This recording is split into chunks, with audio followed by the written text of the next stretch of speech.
Welcome back to the Rundown. Now, Israel lost one of its strongest Democratic supporters in Congress when Representative Eliot Engel lost his primary race to progressive Jamal Bowman. Now, Engel's replacement in the influential position of chairman of the House Foreign Affairs Committee is another New Yorker, Gregory Meeks, who carries a bona fide pro-Israel bent, but intends to establish his own way of doing business when it comes to the Middle East. Our senior U.S. correspondent Mike Wagenheim sat down with Meeks for this exclusive one-on-one interview. Let's listen. Very pleased to be joined by the incoming chairman of the House Foreign Affairs Committee, Representative Gregory Meeks of New York. First off, congratulations are in order. Product of East Harlem and grew up in a housing project, now ascending to the chairmanship of the House Foreign Affairs Committee. It's got to be a big moment for you personally. Yeah, thank you very much. And it is. It just shows the greatness of the democracy that we have in the United States of America. As you correctly stated, an individual that grew up in public housing, whose parents migrated from the South, did not have much money. Now to be chair of the House Foreign Affairs Committee is indeed an honor and a privilege, as well as a deep and important responsibility. Let's get right into it. You've listed amongst your priorities as chairman Caribbean, Central and South America, Africa, Asia. Didn't specifically mention the Middle East. It doesn't mean it's not part of the equation. Where does the Middle East line up in terms of your priorities as chairman? Well, the Middle East, of course, is important. I mentioned the others just because they had hardly or rarely had been mentioned, in the past. And I just thought that it was important that we're going to push those things up. But clearly, the Middle East is of deep concern and something that the committee will work with, and the House of Representatives will have to work and try to work so that we could forge a true peace in the Middle East, would help us all. And so we'll definitely be focused on the Middle East and trying to make sure that we get, some progress there. There is a rapidly changing Middle East here, and you came out with the signing of the Abraham Accords and said it marked a milestone in the region. There are others within the Democratic Party who have been saying for a long time that peace with the Arab world wouldn't come before peace with the Palestinians, and even still have kind of pushed off the recent developments as ho-hum, it happened, but it's not a big deal. How can Democrats at this point with the incoming Biden administration leverage the developments in the Middle East in terms of normalization to America's advantage and to the advantage of its allies? Well, I think that dialogue and conversation, for me, for a long time, I always wondered why the Arab states did not acknowledge Israel's right to exist and try to have diplomatic relationships with Israel. That then, I think, emboldened the Palestinians not to come to the table so that we can really have a dialogue with regards to a two-state solution.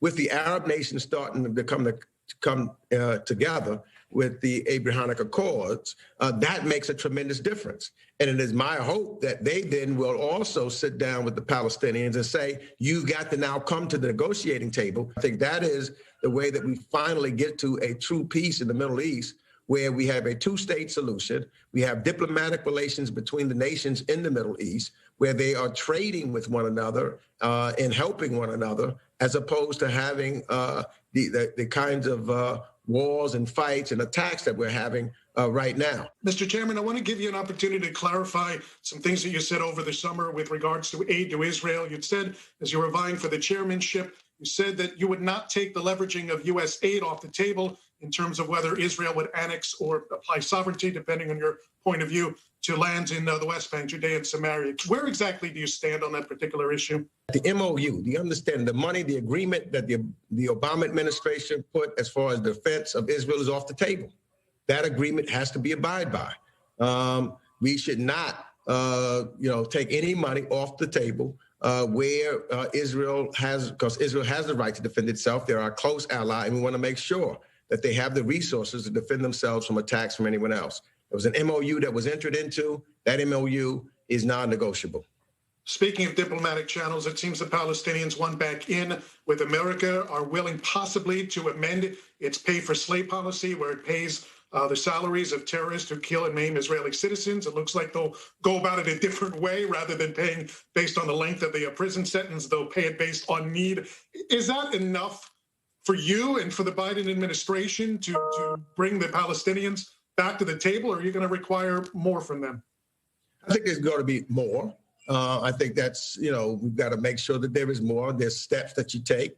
I think that we've got to give the Biden administration the opportunity to get their people on board. We need the nominee for Secretary of State, Tony Blinken, to be confirmed by the Senate. We need to get the rest of the team in. We need to make sure that we get diplomats back in the State Department, which have been depleted greatly, so that we can know what's happening on the ground and have some back channel conversations also. The Iran deal obviously looming large. You are for re-entering the Iranian nuclear accord without additional negotiations. And we just saw today Iran now enriching uranium up to 20%. They also seized the tanker of an ally in South Korea. One of the sparks of the Abraham Accord was the Gulf states' fear of Iranian influence and Iranian terrorism in the region. So why the rush to go headlong back into the Iranian nuclear accord without accounting for the nuclear missile program, without the ballistic missile program, without accounting for research and development, without accounting for the existing infrastructure? Why the rush? Did we help ourselves or make ourselves safer by pulling out of the negotiations? No, we did not. We had more knowledge of what was going on the ground in regards to their nuclear program than we ever had previously, and by all aspects. And I went to Vienna and a number of other places to try to find out and talk to our allies that was part of the P5+1 to see if Iran, when we were in the agreement, were violating any of the rules that were contained within the agreement. And the answer came back no. Now, I'm not foolish either.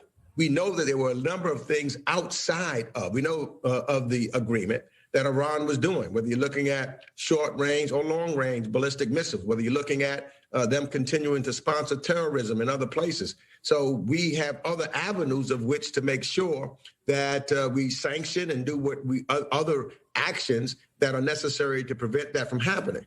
So my eyes are always on the other nefarious acts of the Iranian government and what they're doing in other places where they are endorsing and or supporting terrorist actions. And we've got to deal with that. But the agreement has one focus: make sure that they don't have access to a nuclear weapon, and for us to get as much information that of what's happening on the ground in Iran in regards to their trying to enrich plutonium so that they can have a nuclear weapon. Speaking of the arms race, you are against the sale of arms to the United Arab Emirates, one of the proponents of the Abraham Accords. UAE trying to contain Iran. Why not give Israel's allies, let alone America's allies in the regions, the opportunity to contain Iran through the use of arms sales?